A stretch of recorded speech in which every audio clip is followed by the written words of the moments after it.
में अक्सर आपने नेगेटिव बातें सुनी होंगी कि ये मुख्तलिफ एक्टिविटीज़ में लगे रहते हैं, तालीम हासिल नहीं करते और ये इश्तिआल अंगेज होते हैं, शिद्दत पसंद होते हैं। इस्लाम को जब लोगों के सामने एक नेगेटिव चेहरे के तौर पर पेश किया जाए तो वो सबसे पहले उन लोगों को गलत तौर पर पेश करते हैं जो इस्लाम को हासिल करते हैं।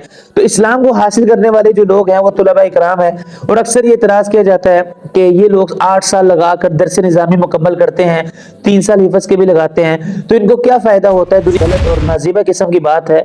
अगर आपको 100 में से 1-2 लोग ऐसे मिल जाएं तो इसका ये मतलब नहीं होता कि आप उन 100 में से उन दो को अपना जो है ना तनकीद का निशाना बनाते हुए 100 को गलत कह दें। हाँ, 1-2 मिल जाए, और 1-2 हर फील्ड में आपको मिलेंगे। डॉक्टर में से 100 में से 2 डॉक्टर आपको ऐसे जालिम मिलेंगे कि जो बहुत ज्यादा चार्जेस करते हैं। वकील में से 100 में से 2-3 वकील ऐसे भी मिल जाएंगे जो केस हार भी जाते हैं और चार्जेस भी ज्यादा करते हैं। अस्सलामु अलैकुम वरहमतुल्लाहि वबरकातुहू। उम्मीद है कि आप सब खैर आफियत से होंगे।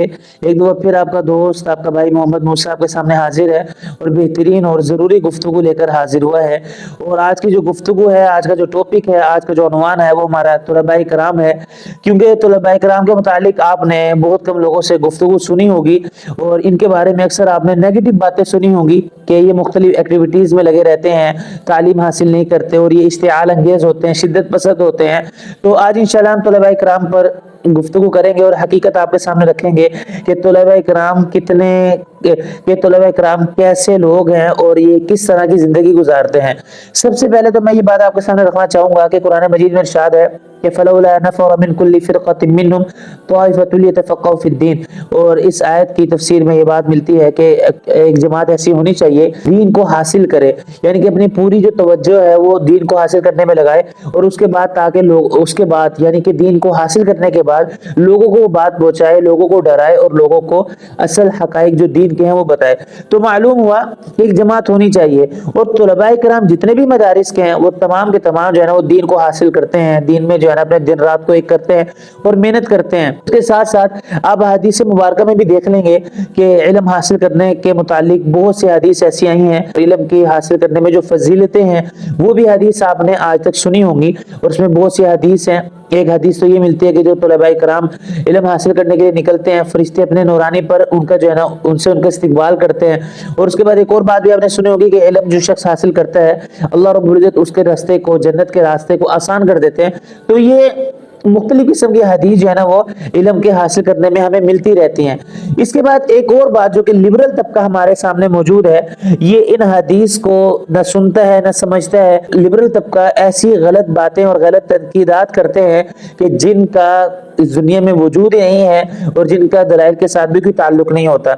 इस्लाम को जब लोगों के सामने एक नेगेटिव चेहरे के तौर पर पेश किया जाए तो वो सबसे पहले उन लोगों को गलत तौर पर पेश करते हैं जो इस्लाम को हासिल करते हैं। तो इस्लाम को हासिल करने वाले जो लोग हैं वो तुलबा इकराम है, और अक्सर ये इतराज़ किया जाता है कि ये लोग 8 साल लगाकर दरस निज़ामी मुकम्मल करते हैं, 3 साल हिफ्ज़ के भी लगाते हैं, तो इनको क्या फ़ायदा होता है। दुनिया में से कोई नौकरी नहीं मिलती, दुनिया में कोई जॉब नहीं मिलती। तो मैं बताना ही चाहता हूँ कि दुनिया की जॉब और नौकरी के लिए कुरान हिफ्ज़ नहीं करते, दरस निज़ामी मुकम्मल नहीं करते, बल्कि ये आखिरत में कामयाबी हासिल करने के लिए अपने आप की अपनी जिंदगी को दीन में 100% लगाने के लिए इल्म हासिल करते हैं। और मैं एक और बात बताना चाहता हूँ कि आप जो मर्जी कह रहे हैं कि दीन वालों को दुनिया में कुछ मिलता नहीं है, और हकीकतन अगर आप ये देखें कि तुलबा इकराम, उलमा इकराम को अल्लाह रब्बुल इज्जत दुनिया में भी बहुत ज्यादा नवाजते हैं और आखिरत में भी नवाजेंगे ही। अगर आपके खानदान में, आपके घर में कोई बच्चे को हिफ्ज़ करने का शौक हो या दरस निज़ामी करने का शौक हो, तो आपसे मेरी गुजारिश है कभी भी उसको उसके इरादे को खत्म ना कीजिए, बल्कि उसको इस लाइन में डालिए। फिर आपको समझ आएगी कि दीन में अल्लाह रब्बुल इज्जत ने कितनी बरकतें रखी हैं और कितनी ज्यादा इज्जतें रखी हैं। और एक और बात तुलबा इकराम के मुतालिक की जाती है कि ये शिद्दत पसंद होते हैं और इनको जो है ना बात करने का सलीका नहीं होता। तो मैं बताना चाहता हूँ कि ये इंतहाई गलत और नाज़िबा किस्म की बात है। अगर आपको 100 में से 1-2 लोग ऐसे मिल जाएं तो इसका ये मतलब नहीं होता कि आप उन 100 में से उन दो को अपना जो है ना तनकीद का निशाना बनाते हुए 100 को गलत कह दें।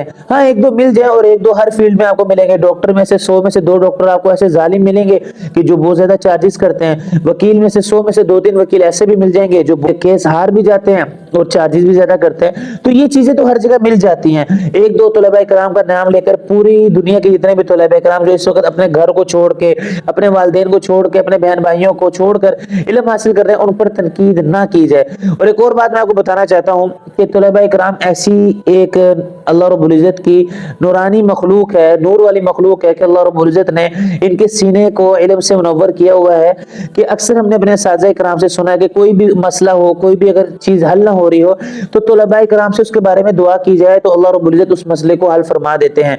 तो लिहाजा ये छोटी सी गुफ्तगू तलबा इकराम के मुतालिक थी। उम्मीद करता हूँ आपको बात समझ आई होगी और इंशाल्लाह आज के बाद तलबा इकराम के बारे में आपके जो मनफी तासुरात है वो खत्म होंगे और इंशाल्लाह आप तलबा इकराम के बारे में पॉजिटिव जो अपने तासुरात है उनका इजहार करेंगे। तो मिलते हैं नेक्स्ट वीडियो में। अगली वीडियो तक के लिए इजाजत दीजिएगा, दुआ में याद रखिएगा। अल्लाह हाफिज।